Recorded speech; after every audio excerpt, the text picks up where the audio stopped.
ازيكم يا جماعه واهلا بيكم في كورس بريمير برو للمبتدئين الدرس الثاني. قبل ما نبتدي الدرس احب اقول لك فكره ان انت لسه مكمل في الكورس وان شاء الله هتخلصه، دي هتفرقك جدا عن ناس كتير، لان معظم الناس بتبدا الكورسات بس مش كله بيخلصها. وفي درس النهارده ان شاء الله هنتعلم ايه هو اللاي اوت بتاع البرنامج او واجهه البرنامج يعني، وايه هي النوافذ او البانلز الموجوده فيه وكل واحده فيهم بتعمل ايه. اول حاجه هنعملها ان احنا نفتح البرنامج بتاعنا، وقدامك هيبقى فيه كذا حاجه. ممكن تعمل بروجكت جديد ودوت اللي انت هتسميه الاسم اللي انت عايزه، وتختار المكان اللي انت عايز تحطه فيه. هتدوس على تشوز لوكيشن، او ان انت عندك بروجكت اصلا وعايز تفتحه تاني. دي بنعملها بثلاث حاجات. اول حاجه فيهم وهي ان انت بتدوس على اوبن بروجكت، هيفتح لك الكمبيوتر بتاعك وهتخش تدور على البروجكت بتاعك فين وتفتحه. او لو انت لسه شغال عليه قريب هتلاقيه في الريسنت عندك في الحاجات اللي قدامك ديت. او ان انت تدخل على الكمبيوتر بتاعك عادي وتدور على الملف اللي انت عايزه وتفتحه. اول ما تفتح البرنامج هيبقى النوافذ كلها قدامك والبانلز مفتوحه بالشكل دوت. طبعا لو مش مفتوحه بالشكل دوت هتدوس على كلمه ويندو فوق خالص، وتدوس كلمه ورك سبيس اديتنج، وتدوس عليها تاني ورك سبيس ريسيت تو سيفد لاي اوت. دوت هيرجع لك بالشكل ده بالظبط عشان تكمل معانا الكورس ومن غير ما تتلخبط. وما تقلقش انا هوريك كل حاجه بتعمل ايه بالظبط، سواء في الدرس دوت او في الدروس الجايه مع بعضينا واحنا شغالين في البروجكت مع بعض. لو خدت بالك من واجهه البرنامج هتلاقيها متقسمه لكذا بانل قدامك. البانلز ديت مش ثابته، بالعكس انت ممكن تحركها وتحطها في اي مكان انت عايزه على حسب الشغل اللي انت شغال عليه. يعني لو انت قدامك مثلا البروجرام مونيتور وعايز تكبرها شويه، ممكن تيجي على الجزء اللي جنب دوت لغايه ما يظهر لك الخطين والسهمين جنب بعض، وتشد ناحيه الشمال او ناحيه اليمين على حسب انت عايز تكبرها ولا تصغرها شويه. طبعا لو انت عايز تحرك كذا بانل مع بعض فانت ممكن تيجي في النص لغايه ما تلاقي علامه الزائد اللي فيها كذا سهم وتحركهم كلهم مع بعض. طبعا لو حسيت ان الدنيا باظت والاماكن كلها اتلخبطت ممكن تدوس على ويندو ورك سبيس وريسيت تو سيفد لاي اوت. برضه هنا ممكن برضه تغير اماكنها اصلا، عايز تحطها يمين تحطها شمال تحطها في اي حته براحتك. يعني مثلا كلمه بروبرتيز اللي على اليمين خالص ديت انا عايز احطها مع السورس والافكتس كنترول والاوديو كليب والميتا داتا بتاعتنا، بتشدها من عند الاسم تحطها معاهم. لو خدت بالك هتلاقيها متقسمه لك لكذا حاجه، في سطر فوق سطر شمال سطر تحت سطر يمين. لو احنا دلوقتي شديناها وحطيناها في النص فانت هتلاقيها اتحطت معاهم في نفس القايمه، لكن لو شديناها وحطيناها فوقيهم فانت هتلاقي كل حاجه اتحطت تحت وهي بقت قايمه لوحدها فوقيهم. طب لو شديناها وحطيناها على شمالهم هتلاقيها برضه نفس الكلام، شدتهم كلهم ناحيه اليمين وهي بقت لوحدها في الناحيه الشمال. طب ايه الفرق بينها وبين السطر اللي فوق لوحده او الجنب خالص لوحده دوت؟ الفرق ما بينهم ان انت لما بتيجي تشدها للجزء اللي على الشمال مثلا خالص دوت اللي بتلاقيه متعلم باللون الاخضر، هتلاقيها مش زقت بس الجزء ده، لا ده زقت كل حاجه في البرنامج ناحيه اليمين. طب لو انا حطيتها فوق خالص بص بالشكل ده هتلاقي زقت كل حاجه في البرنامج لتحت وبقت هي لوحدها اللي فوق. طبعا الدنيا باظت دلوقتي فهنرجع ندوس على ورك سبيس ريسيت تو سيف لاي اوت. طبعا البرنامج قدامك دلوقتي شكله فاضي فاحنا هنشد فيديو ونحطه، عايزك بس تعمل زي ما انا عملت، وان شاء الله في الفيديو الجاي هوريك ازاي بتعمل امبورت للفيديوهات وايه هي قائمه البروجكت بتاعتنا وكل حاجه عنها. هنشده بان انت تاخد الفيديو زي ما انت كده وتحطه على التايم لاين. اما حطينا الفيديو هتاخد بالك دلوقتي ان كل حاجه ظهرت ايه الموجود جواها. اول بانل معانا هي البروجكت بانل، دي هتلاقيها تحت على الشمال ودي هي عباره عن البروجكت بتاعك كله. اي حاجه انت بتحطها في البروجكت بتبان هنا. هتعمل سيكونس، هتحط فيديو، هتحط صوت او اوديو عامه. طبعا اي حاجه هتمسحها من هنا هتتمسح اوتوماتيك منين؟ من السيكونس بتاعك ومن الفيديو اللي انت عامله. تاني بانل هتلاقي هي اسمها الانفو، دي اما بتحدد اي فيديو بيجيب لك كل تفاصيل الفيديو دوت، من بيبتدي منين بيخلص فين الديوريشن بتاعته، الفيديو دوت مقاسه قد ايه، هل هو 4K 2K HD. البانل اللي بعديها دي اسمها الميديا براوزر، اما تدوس عليها هتاخد بالك ان هو فاتح لك الجهاز بتاعك بالظبط. ممكن تشد اي فيديو او اوديو او اي حاجه تشدها وتحطها على التايم لاين على طول. اي حاجه بتحطها بتسمع في البروجكت بتاعك على طول. اي حاجه بتعملها هنا مش بتاثر على الفايلات اللي عندك بره لان انت هنا ما بتقدرش تمسح او تغير مكان حاجه. رابع بانل معانا هي الماركر، دي عن نفسي انا بستخدمها في ان انا بفكر نفسي بالحاجه. لو عميل قالت لي مثلا انا عايزك تقول للناس تعملوا لي سبسكرايب في الجزء ده، فانا عشان افكر نفسي باجي عند الجزء دوت وادوس ام واعمل ماركر واكتب فيه كلمه سبسكرايب. طبعا اي ماركر انا بعمله بيبان عندي في الماركرز هنا، وهنا بيقول لي هو موجود فين بالظبط في الفيديو. وممكن ادوس تكتين بالظبط على الصوره وهلاقي نفسي بيقول لي لو انت عايز تسميه، لو انت عايز تخلي الديوريشن بتاعته اكبر شويه بحيث ان هو ما يبقاش عند ثانيه معينه، لا انا عايز مثلا من هنا لهنا. انا عايز افكر نفسي بحاجه. لو عايز اغير اللون بتاعه للبني برتقاني، نصيحه مني بتستخدمها في فيديوهاتك مع العملاء، خلي كل لون ليه حاجه معينه في دماغك. بالنسبه لي اللون الاحمر دوت دي الحاجات اللي هي قايله لي عليها. اللون الزيتي ده بالنسبه لي الحاجات اللي هي جت افكار من دماغي انا، هي مش قايله لي عليها. خامس بانل معانا هي الهيستوري، ودي بتسجل اي اكشن انت بتعمله، سواء مسحت حاجه قطعت حاجه، كل الحاجات دي بتتسجل قدامك. نيجي بقى لجزء مهم جدا وهو التايم لاين او السيكونس بتاعك. ده يعتبر اهم حاجه عندك في البروجكت. السيكونس ده بالظبط هو الفيلم بتاعك، هو ده اللي اي حاجه هتحطها الناس هتشوفها على حسب انت حاططها ازاي. يعني لو حطيت فيديو او صوره او اوديو في التايم لاين بتاعك وعرضتها بشكل معين، كل دوت هيبان بنفس الشكل بالظبط اما الناس تتفرج على الفيديو بتاعك. وهو ده المكان اللي انت هتبدا تقطع فيه وتحط فيه الحاجات اللي انت عايزها وتشيل الحاجات اللي انت مش عايزها منه. هتلاقي جنبها بالظبط ادوات او التولز قدامك هنا.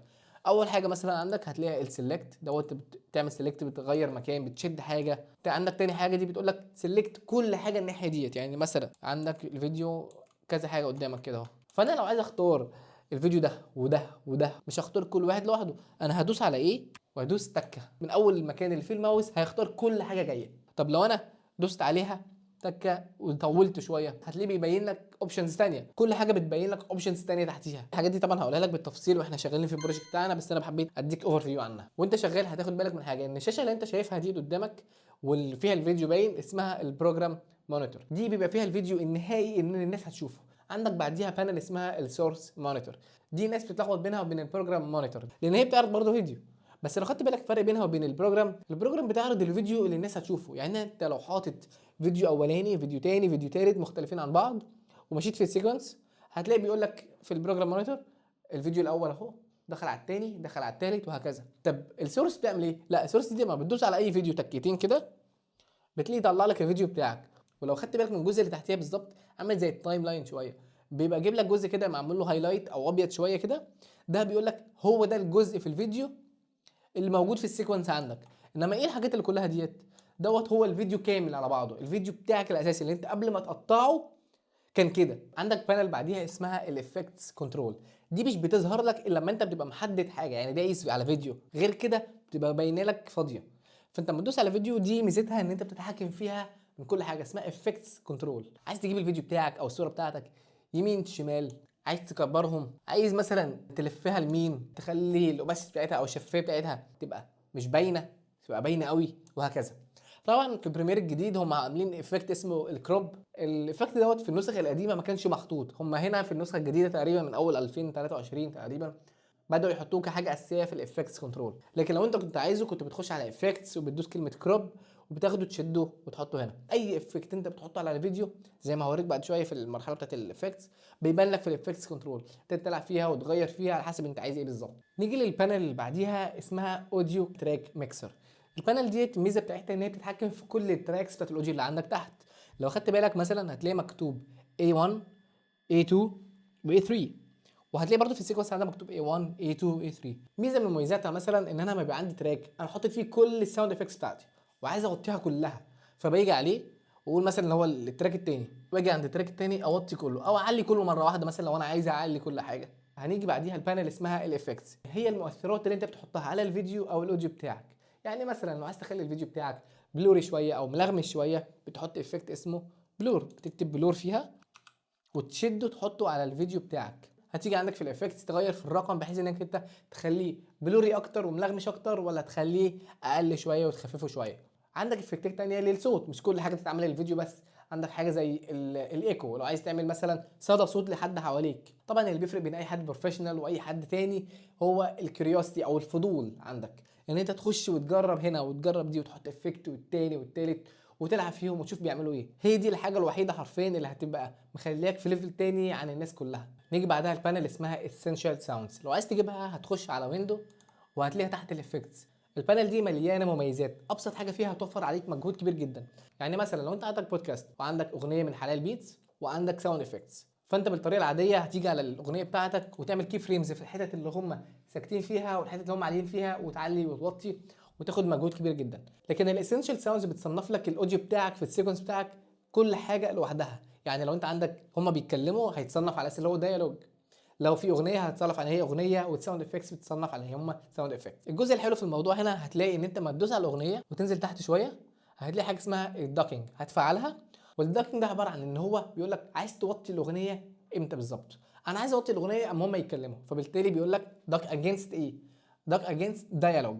وهيجي تحت الاقي كلمه داك اماونت. دي عباره عن ايه؟ بيقول لك انا اما اوطي الاغنيه اوطيها اللي فين بالظبط، عايز اوطيها لسالب 20. تمام، هنزل تحت شويه وهلاقي كلمه جنريت كي فريمز، هدوس عليها هتلاقي هو عمل الكي فريمز بتاعته وهتلاقيه موطي في الحته اللي هم بيتكلموا فيها ومعلي في الحته اللي هم ساكتين فيها، وبكده يبقى انت وفرت على نفسك مجهود كبير جدا وانت شغال. طبعا في الحته دي بالذات الافضل ان انت تبقى مشترك في ادوبي، لان هم حاطين مميزات كتيره جدا، زي ان انت ممكن تعمل انهانسمنت للصوت بتاعك او تحسنه، حاجات كتيره جدا هتفرق معاك. بتشتغل بالكلاود بتاع ادوبي. انا عن نفسي مشترك في ادوبي ب 350 ولا 370 في الشهر، انا بدفع 180 وفاضل بيدفع 180 برضو. الموضوع ده هيوفر لك كتير جدا لو انت شفت حد من صحابك واشتركتوا مع بعض في بلان واحده. لو انت عايز اللينك عشان تدفع نفس الرينج ده بالظبط، ان شاء الله هتلاقيه تحت في الديسكربشن. البانل اللي بعدها اسمها الجرافيكس تمبلت، دي بتجيبها عن طريق ان انت تدخل على ويندو وهتلاقيها فوق الهيستوري بالظبط. دي عباره عن البانل اللي بيبقى فيها الفيجوال افكتس او الجرافيكس اللي انت بتبقى جايبها من على النت، مثلا زي انترو واوترو والحاجات اللي انت بتبقى واخدها جاهزه من على النت، بيقول لك حطها بس وعدل في الالوان بنفسك. دي كلها بتتعدل من الجرافيكس تمبلت. اخر بانل عندنا هي اللوميتري كلر، دي مسؤوله عن تلوين الفيديو او الكلر جريدنج عامه. بس برضو ان شاء الله في درس قدام هتلاقي شارح لك الحاجات دي كلها، وشارح لك اللي هي الكيرفات والكلر ويلز الماتش، وايه هي الحاجات اللي تقدر تفصل بيها البشره عن الخلفيه بتاعتك. دلوقتي في اخر الفيديو هتاخد بالك من 3 شرط جنب اسم كل بانل، دي اسمها البرجر منيو. اول واحده اللي هي كلوز بانل، من اسمها اقفل البانل.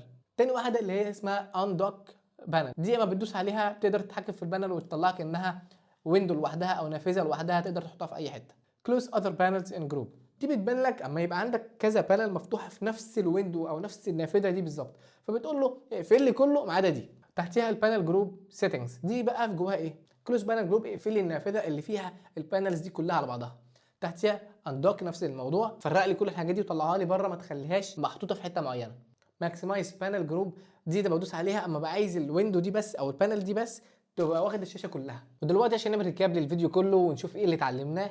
اول حاجه اتعلمناها ازاي نعمل نيو بروجكت، ازاي نفتح البروجكتس بتاعتنا والملفات بتاعت بريمير بثلاث طرق. اتعلمنا كمان ازاي نحرك البانلز من مكان للتاني وازاي نكبرها ونصغرها، ايه هي المنيو اللي بتبقى جنب كل بانل. واتعلمنا كمان في اخر حاجه كل بانل فيهم بتعمل ايه بطريقه مختصره. طلب اخير قبل ما نخلص الفيديو، اتمنى كل واحد فيكم شاف الفيديو يعمل سبسكرايب، لان بجد الفيديوهات دي بتاخد مجهود ووقت كبير جدا، لان انا بسجلها وبعمل لها سكرين ريكورد على الجهاز وباخد الصوت على المايك واحاول اظبطهم كلهم مع بعض عشان الفيديو يطلع كويس وان شاء الله يبقى سهل بالنسبه لك. والدرس الجاي ان شاء الله هيبقى فيديو بسيط جدا هنتعلم فيه ايه هي المنيو اللي فوق وكل واحده فيهم عباره عن ايه، زي الفايل والاديت والكليب والسيكونس والويندو والحاجات دي كلها. شكرا.